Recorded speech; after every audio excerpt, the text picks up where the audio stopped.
యెహోవా మీకు తోడైందను గాక. దేవుని నామానికి మహిమ కలుగును గాక. క్రిస్మస్ దినాలు ఆఖరి దినాలకు వచ్చేస్తున్నాం.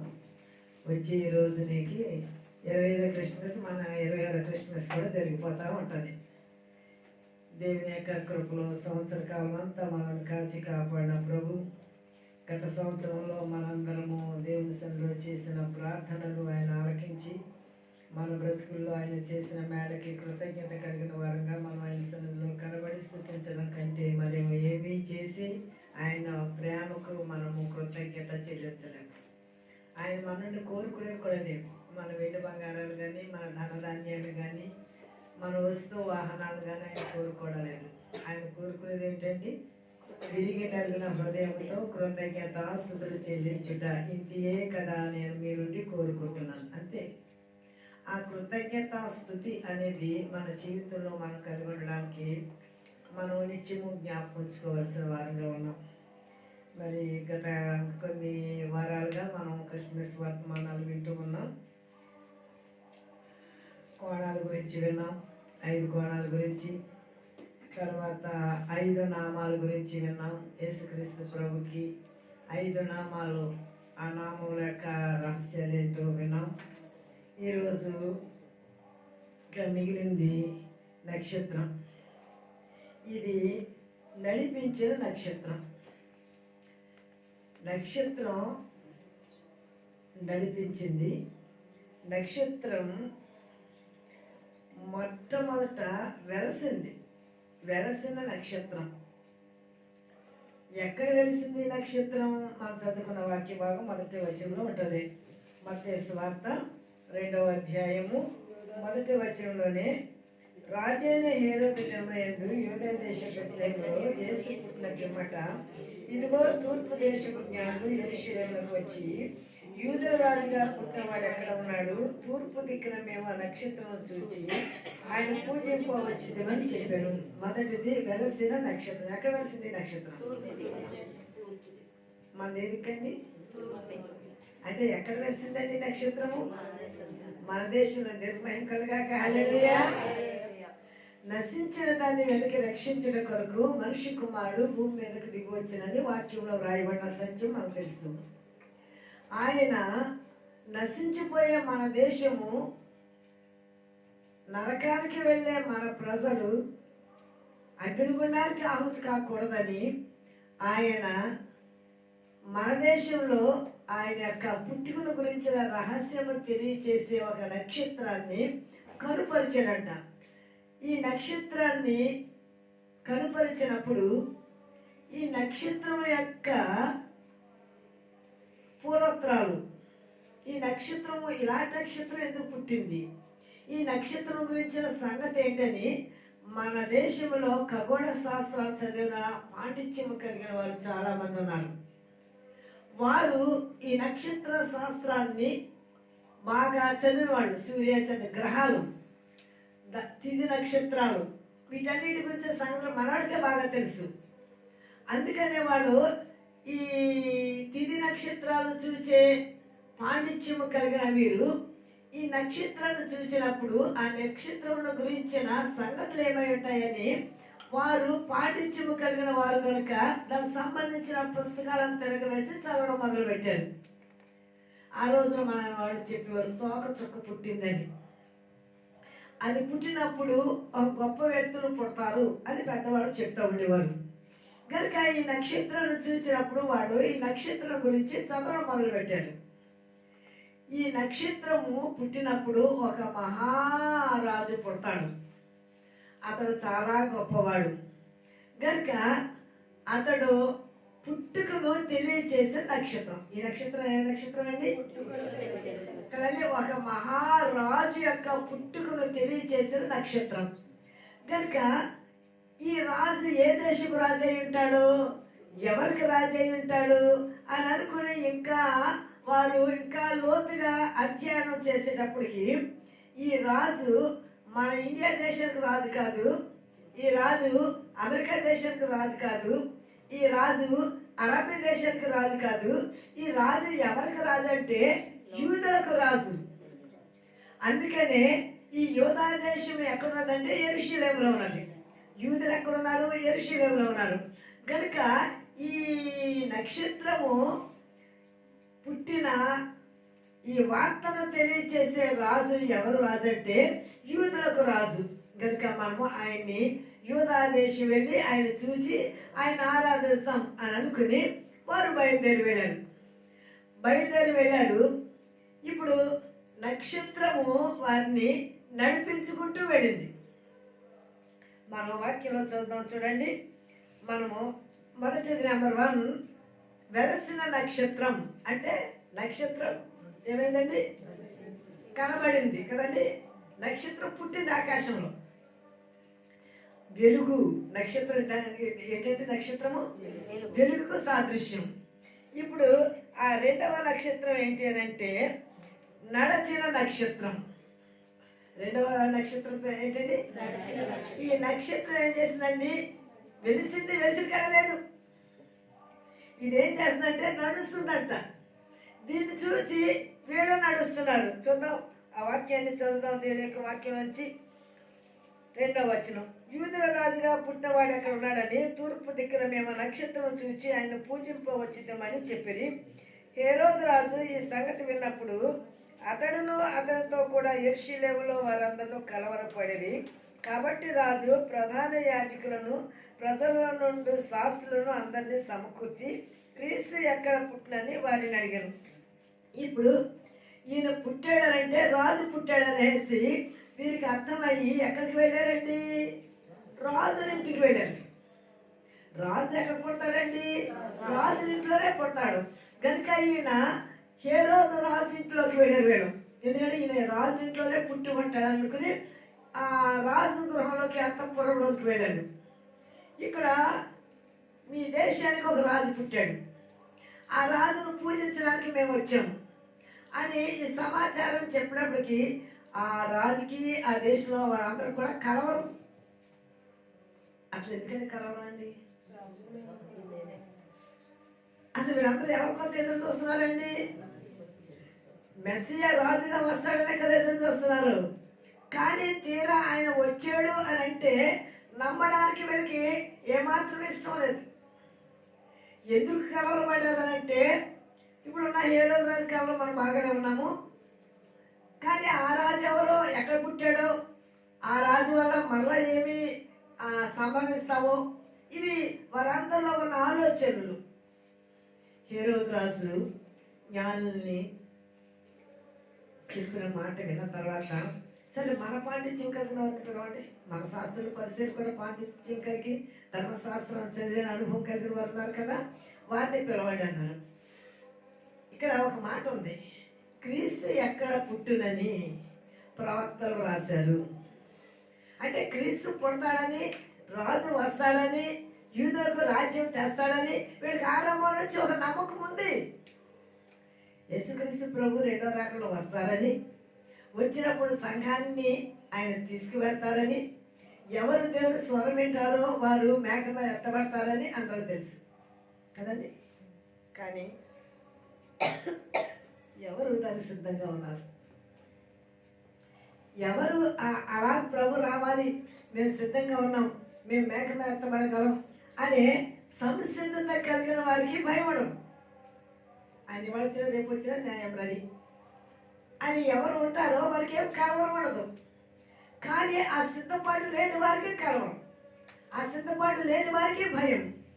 వీడికి లోకరక్షకుడైన యేసుక్రీస్తు ప్రభు పుడతారని తెలుసు, కానీ ఆయన పుడతాడు అని చెప్పినప్పుడు, ఆయన పుట్టాడు అని చెప్పినప్పుడు వీడికి కలవరము భయం ఆరంభమైంది. సరే, ఒక శాస్త్రి గారిని పిలిచి క్రీస్తు ఎక్కడ పుడతాడని వ్రాయబడింది చూడండి అన్నాడు. మీకా గ్రంథము 5వ అధ్యాయము 2వ వచనాన్ని చదువుతాడు. ఇక్కడ ఆ లేఖనాన్ని, యూదే దేశం బెత్లెహేమా, నీవు యూదా ప్రధానంలో ఎంత మాత్రము అల్పమైన దానవు కావు, ఇశ్రాయేలు నా ప్రజలను పరిపాలించే అధిపతి నీలో నుండి వచ్చును. యూదా దేశము, ఈ యూదా దేశము ఎవరి దేశం అని చెప్పుకున్నాడు మనం? ఈ దేశం చాలా పేర్లు ఉన్నాయండి. యూదా దేశము, బెత్లెహేము, దావీదు ఊరు, దావీదు పురము, దావీదు పట్టణం. ఒక ఊరికి 5 పేర్లు ఉన్నాయండి కదండి. యూదా దేశం అని ఎందుకు అన్నారండి? ఆ దేశంలో అందరూ యూదే ఉన్నారు. ఆ దేశం అందరూ ఏమన్నారండి?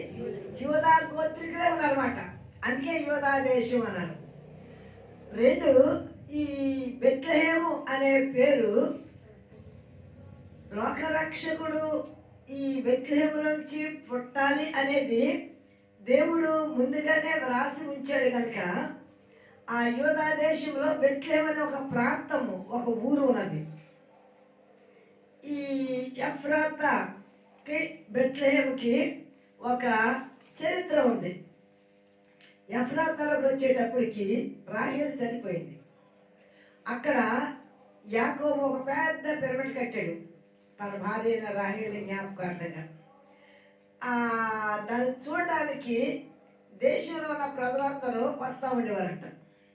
అందుకని ఇవన్నీ యెరూషలేముకు చుట్టూ ఉండే ప్రాంతాలు, పల్లెలు. బెత్లెహేము దానికి ఆనుకునేదంట. యూదా దేశం బెత్లెహేమా అని మాట్లాడతారు కదండి. అంటే మనం భీమవరంలో చుట్టూ చాలా విలేజ్లు ఉన్నాయి. ఈ మండలాన్ని లేదా ఈ యొక్క జిల్లాలో గ్రామాలు అనే అడ్రస్ మనం చెప్తూ ఉంటాం. అలాగే యూదా దేశం బెత్లెహేము అంటే యూదా దేశానికి ఆనుకున్న ఒక గ్రామం బెత్లెహేము. దీనిలో ఎవరు నివాసం చేసేవారు మనకి మొదటిగా బైబిల్లో తెలుసుకున్నాము. రూతు గ్రంథంలో మనకు తెలుస్తుంది కదా. బోయాజు నివాసం ఉన్న ఊరు. ఎలిమెలకు, మహులోను, కిలియోను, నయోమి. ఆ స్టోరీ మనకు అక్కడ ఆరంభమవుతుంది. వారు మోయాబు దేశం వాళ్ళు తిరిగి మళ్ళా రూతు ద్వారా తిరిగి నయోమి బెత్లెహేము రావడం. బెత్లెహేము అని అంటే సమృద్ధి గల ఇంటిలో ఏమొచ్చిందండి? కరువు వచ్చింది. కరువు వచ్చిందని దేశాన్ని విడిచిపెట్టేసి మోయాబు దేశానికి వెళ్ళిపోయారు. అక్కడ సమృద్ధిగా ఉన్నదని అనుకున్నారు, కానీ ఆ సమృద్ధి కంటే ఉన్నదంతా కోల్పోయిన పరిస్థితి వచ్చింది. సమృద్ధిని కోల్పోయింది, భర్తని కోల్పోయింది, పిల్లలను కోల్పోయింది, 3 విధవరాలు అయిపోయారు. తిరిగి రూతు తోటి నయోమి బెత్లెహేము వచ్చింది. అప్పుడు బోయాజు రూతుని వివాహం చేసుకున్నప్పుడు వాళ్ళకి పుట్టిన కుమారుడు ఓబేదు, ఓబేదుకు పుట్టిన కుమారుడు యెషై, యెషై పుట్టిన కుమారుడు దావీదు, దావీదు యొక్క వంశములోను గోత్రములోను లోకరక్షకుడైన యేసుప్రభు పుట్టేది. ఇది చరిత్ర, బెత్లెహేము యొక్క చరిత్ర. ఇప్పుడు ఈ బెత్లెహేము ఒక చిన్న కుగ్రామమే. మీకా ప్రవచిస్తున్నాడు, యూదా దేశ బెత్లెహేమా, నువ్వు యూదా ప్రధానంలో అల్పమైన అంటే చిన్న గ్రామము, కానీ నీలో నుంచి వచ్చే అధిపతి చాలా గొప్పవాడు. ఓ గొప్ప అధిపతి నీ యొక్క గ్రామం నుంచి పుట్టబోతున్నాడు. ఆ బెత్లెహేముకి వెళ్ళారు ఎవరు? యోసేపు, మరియమ్మ. ఎందుకు వెళ్ళారు? జనాభా లెక్క రాయించుకోవడానికి వెళ్ళారు. ఒక చిన్న కుగ్రామంలో లోకరక్షకుడైన యేసుప్రభు పుడతారని కొన్ని వందల సంవత్సరాల క్రితమే ప్రవక్త అయిన మీకా ద్వారా దేవుడు రాయించి ఉంచాడు. ఆ బెత్లెహేము గ్రామంలో లోకరక్షకుడు పుట్టాడు కనుక ఆ గ్రామం ఏంటండి? ధన్యమైంది, గుర్తింపు కలిగింది. ఇప్పుడు దావీదు పుట్టడంతోనే దావీదు ఊరు అన్నది. దావీదు పెద్దవాడైన తర్వాత, రాజు అయిన తర్వాత ఏం చేశాడండి? పట్టణాన్ని కట్టించాడు. గొర్రెల కాపరి దగ్గర దేవదూతలు చెప్తారు కదా, దావీదు పట్టణమందు నేడు రక్షకుడు మీ కొరకు పుట్టి ఉన్నాడు. ఒక ఆడవాళ్ళు చెప్తారు, పశువుల తొట్టిలో ఒక శిశువు పొత్తుకుడంతో చుట్టబడి పరుండుట మీరు చూసేదారు. ఇవన్నీ ప్రభుకి ముందు జరగవలసిన కార్యాలన్నీ జరుగుతూ ఉన్నాయి. ప్రజలు వింటూ ఉన్నారు, కానీ వారు నిత్యము వినుచుందరు కానీ గ్రహించరు. అలాగే లోకరక్షకుడు ఎక్కడ పుడతాడు అని అంటే బెత్లెహేములో పుడతాడు అని చెప్పినప్పుడు ఈ జ్ఞానుని పిలిచి ఈ రాజు అంటాడు, మీరు ఆ బెత్లెహేము దాకా వెళ్ళి ఆ రాజు ఎక్కడ పుట్టాడో చూసి ఆ సమాచారం మాకు అందజేయండి, మేము కూడా వెళ్ళి ఆయన పూజిస్తాం. వీళ్ళు ఎక్కడి నుంచి వచ్చారండి? అక్కడి నుంచి ప్రయాసపడి వచ్చారు. వీళ్ళు ప్రయాసపడి వెతుకుతూ ఇంకా వెళ్ళాలి, ఇంకా కనబడలేదు. చాలా మంది అంటే ప్రయాసపడరు, ఉపవాసాలు ఉండరు, కన్నీటి ప్రార్థనలు ఉండదు, హోల్ ప్రార్థనలకు రారు. ఏమంటారు తెలుసండి, మాకోసం మీరు ప్రార్థన చేయండి వెంటనమ్మా, మీరు శుభ్రంగా తినేసి నిద్రపోండి, రగ్గులు బిస్కెట్టుకుని లేదా ఏసీలు వేసుకుని. మేము మాత్రం తిండి తిండి మానేసి నిద్ర మానేసి తెల్లవారు ప్రభు ఆయన కాపాడండి కాపాడండి, వాళ్ళ సమస్య తెచ్చండి, వీళ్ళ సమస్య తెచ్చండి, వీళ్ళ బాగు చేయండి, వాళ్ళ బాగు చేయండి, వీళ్ళ బతుకు బాగు చేయండి, వీళ్ళకి ఇది ఇవ్వండి, వాళ్ళకి ఇది అంత తెల్లవారితే పని మాకు. దేవుడు ఒక్కొక్కసారి కనికరిస్తాడు, కానీ దేవుడు కూడా అనుకుంటాడు, అసలు మీకెందుకు అసలు ఈ ఘోరత్తాను? పేషెంట్ చెప్పండి డాక్టర్కి, దాని జబ్బు ఎలా తగ్గుతుంది? రికమెండేషన్ చేస్తున్నాను నేను, కానీ ఆయన పరిచయం చేసిన తర్వాత ఎవరికెవరికి సంబంధం ఉండాలండి? డాక్టర్కి పేషెంట్కి ఉండాలి. పేషెంట్ బాధ ఏంటో డాక్టర్ చెప్పాలి, డాక్టర్ చెప్పిన మందు పేషెంట్ వేసుకోవాలి, అప్పుడు జబ్బు తగ్గుతుంది. నీ బాధ ఏంటో దేవుడికి చెప్పాలి, దేవుడు చెప్పిన మాట నువ్వు వినాలి, అప్పుడు నీ సమస్య పరిష్కారం అవుతుంది, నీ వ్యాధి తగ్గుతుంది, నీ బాధ తగ్గుతుంది, నీకు నెమ్మది వస్తుంది. కానీ కష్టపడడానికి ఇష్టం లేని వారు దేవుని యొక్క కార్యాలని చూడలేరు. ఇక్కడ ఈ హేరోదు రాజు కూడా ఏం కష్టపడక్కర్లేకుండా క్రీస్తుని చూడాలనుకున్నాడు. ఇప్పుడు వీడు అయ్యో ఎంత చేసి మనం మన జ్ఞానాన్ని ఉపయోగించాం, రాజు దగ్గరే పుట్టుంటాడు రాజకుమారుడు అని, కానీ నిరాశ పడిపోయి బయటకు వచ్చారు. బయటకు వచ్చేటప్పటికి వాక్యం చూద్దాం. ఇక్కడ తిరిగి కనిపించే నక్షత్రం కదండి, తిరిగి మరలా ఆ నక్షత్రం కనిపించిందంటండి. మనము ఒక్కొక్కసారి దేవుని సహవాసానికి దూరం అయిపోయినప్పుడు, దేవుని సన్నిధికి దూరం అయిపోయినప్పుడు, దేవుని యొక్క స్వరము వినడం మనకి ఆగిపోయినప్పుడు, దేవుడి దర్శనాలు మనకి ఆగిపోయినప్పుడు, దేవుడు మనతో మాట్లాడడం ఆగిపోయినప్పుడు మనం నిరాశపడతాం. కానీ మరలా మనం ఎవరో చూడాలండి, వీళ్ళు మరలా ఆ నక్షత్రం ఎక్కడ ఉందండి? కింద పైన ఉందా అని వీళ్ళు మళ్ళీ ఎక్కడ చూశారండి? పైకి చూశారు. మనం పైకి చూడాలి, దేవుని వైపు చూడాలి, ఆయన సహాయం వైపు చూడాలి. వీరు పైకి చూడడంతోనే 6వ వచనం, అంతటా హేరోదు ఆ జ్ఞానులను రహస్యంగా పిలిపించి నక్షత్రం కనబడిన కాలము వారి చేత పరిష్కారంగా తెలుసుకుని, మీరు వెళ్ళి ఆ శిష్యు విషయమై జాగ్రత్తగా విచారించి తెలుసుకోవాలి, కానీ నేను వచ్చి ఆయన పూజించినట్లు నాకు వర్తమానం తెండి అని చెప్పి వారిని బెత్లెహేమునకు పంపాను. వారు రాజు మాట విని బయలుదేరిపోవచ్చుండగా అక్కడ చూడండి, ఇదిగో తూర్పు దేశంలో వారు చూసిన నక్షత్రము ఆ శిశువు చోటు మీదుగా వచ్చి నిలిచే వరకు వారికి ముందుగా నడిచిన హల్లెలూయా నడిచిన నక్షత్రం ఇదేం చేసిందంటే అండి, వారికి ముందుగా నడిచింది. నువ్వు దేవుని మీద ఆనుకుంటే, దేవుని మీద ఆధారపడితే, దేవుని సన్నిధిలో ప్రార్థిస్తే ఆయన నీకు ముందుగా నడుస్తాడు. ఆయన నీకు ముందుగా ఉండి నీ సముద్రాన్ని పాయలు చేస్తాడు. ఆయన నీకు ముందుగా ఉండి నీ పర్వతాలు అణిచివేస్తాడు. నీకు ముందుగా ఉండి నీ సమస్యలు పరిష్కరిస్తాడు. నీకు ముందుగా ఉండి నీ ఆకలి తీరుస్తాడు.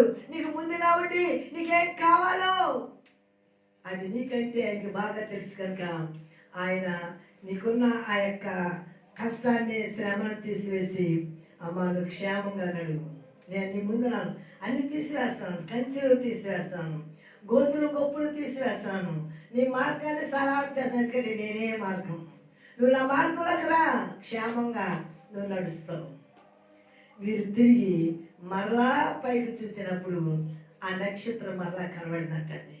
ఇప్పుడు నక్షత్రం ఎటు నడిపిస్తుందో అటు నడవడం మొదలు పెట్టారు. దేవుని మహిమ కలుగాక. హల్లెలూయా. దేవుని యొక్క వాక్యం మనకి ఎలా బోధిస్తుందో, దేవుడు మనతో ఎలా మాట్లాడుతున్నారు, ఎలాగ మనం నడవాలని మనకు ఆజ్ఞాపిస్తున్నారు, ఎలాగ మనం జీవించాలని చెప్తున్నారు.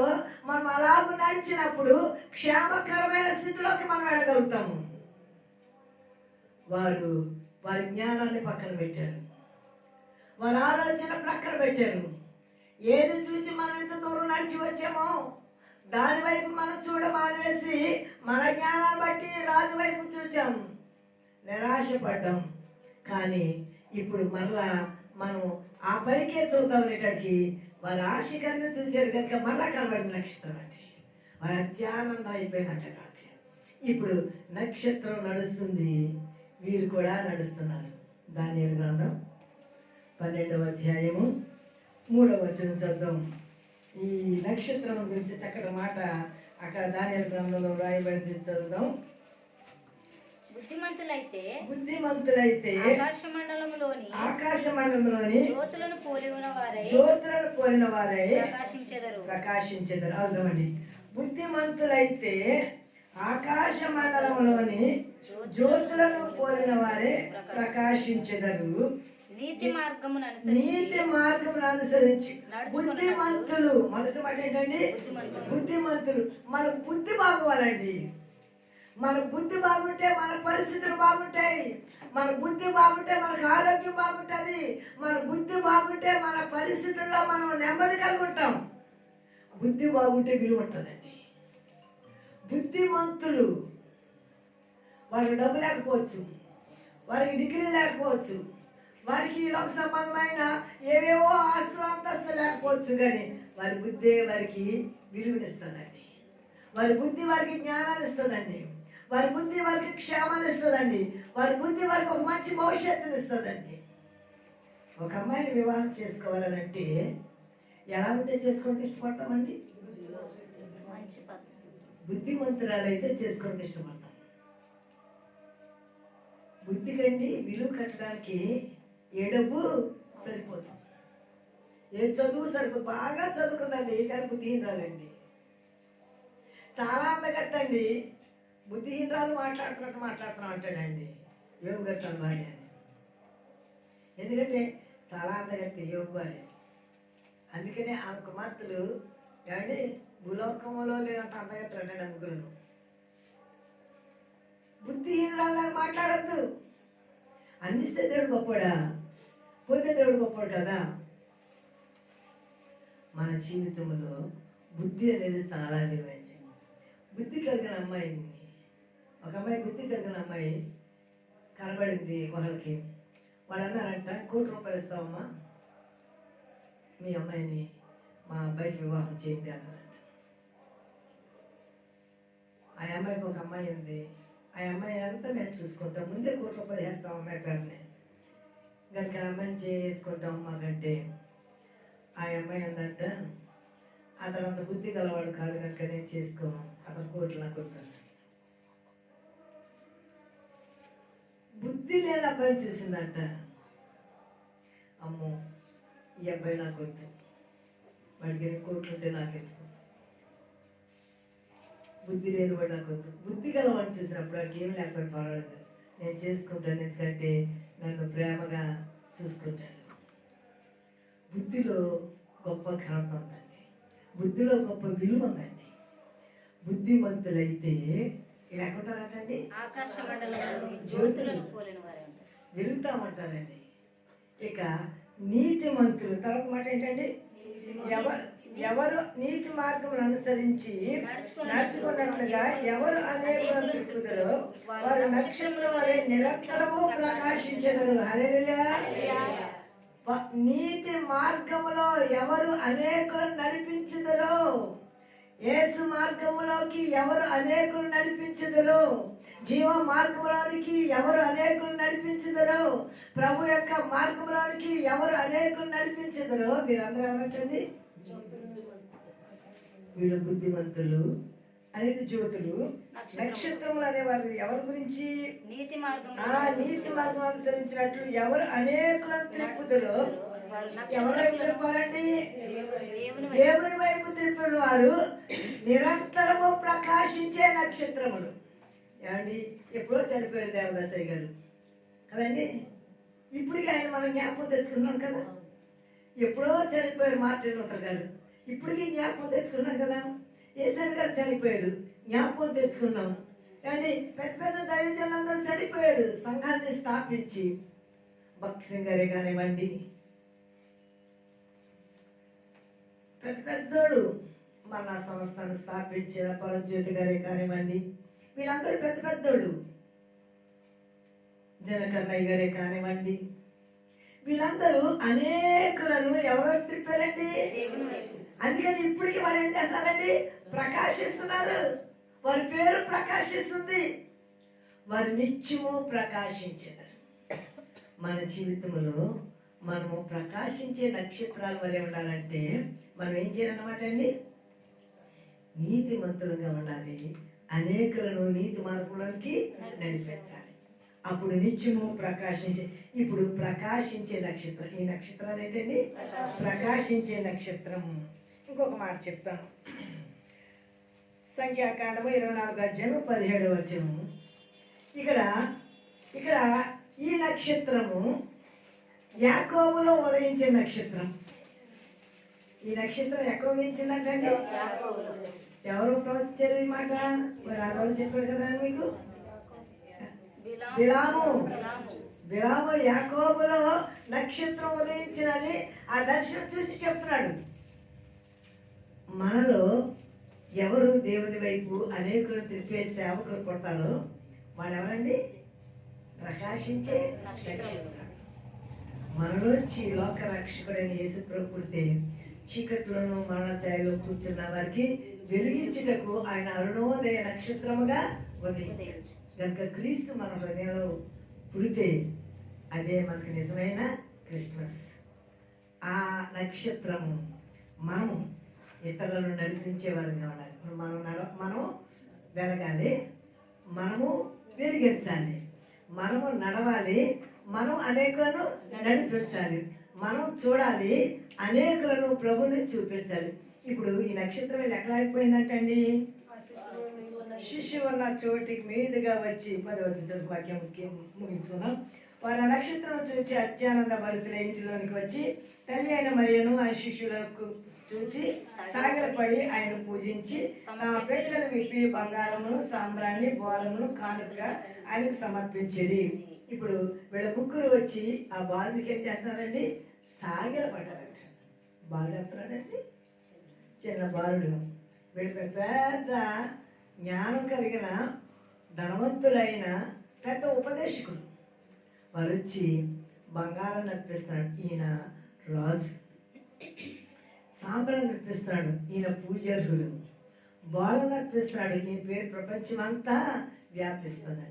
ఈ ముగ్గురు జ్ఞానులు సాగిలపడి క్రీస్తుని ఆరాధించడానికి కారణం ఎవరండి? నక్షత్రం కదండి. ఆ నక్షత్రం యేసు ఉండే స్థలం వరకు వచ్చిందంటండి, అక్కడ ఆగిపోయిందంటండి. యేసుని చూపించి ఆగిపోయిన నక్షత్రం. మనం కూడా క్రీస్తుని అనేకులకు చూపించి మనం మరుగైపోవచ్చు, కానీ క్రీస్తు మరుగు.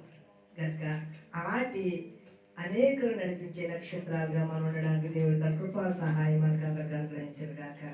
ఆమె పరిశుద్ధుడైన మా దేవ, ప్రేమ కలిగిన మా తండ్రి, మీ ఘనమైన నామునకు వందనాలు, స్తోత్రములు చెల్లిస్తున్నాను. మంచి దేవుడవు, మహనీయుడవు, గొప్ప దేవుడవు, ఘనుడవు, ఎంత గొప్ప దేవుడవు మాకు దేవుడుగా ఉన్నందుకు ప్రభు మీకు వందనాలు, స్తోత్రములు. మేము అనేకులను నడిపించే నక్షత్రాల వలె మేము నడిపించుటకు నీ పరిశుద్ధాత్మ సహాయం అందరికి దయచేయమని అతి త్వరలో పెళ్లి కుమారుడుగా భూమి మీద రానైనా ప్రభు అయిన యేసుక్రీస్తు నామములో మిక్కిలి వినయంతో బ్రతిమలాడి వేడుకొంచున్నాను తండ్రి. ఆమేన్.